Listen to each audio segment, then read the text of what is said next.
की शादी को यो सावो चोखो आगो मरमट फैमिली में यो माहौल जोर को छागो अरे देख बने कहाँ वे पवाड़ो सारो आगो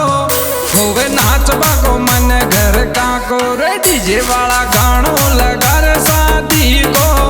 होवे नाच बागो मन घर का को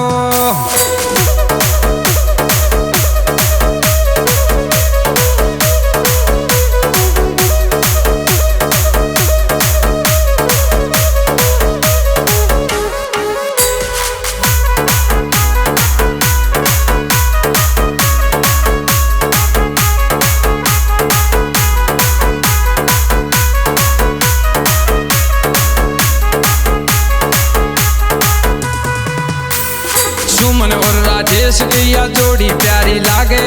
किरण भी अरुण के सागे हूर परिशी लागे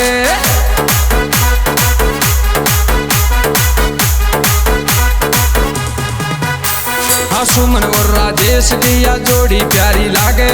किरण भी अरुण के सागे हूर परिशी लागे अरे नाचे मन को मोर सगड़ा को होवे नाच बाको मन घर का को रे डीजे वाला गानो लगा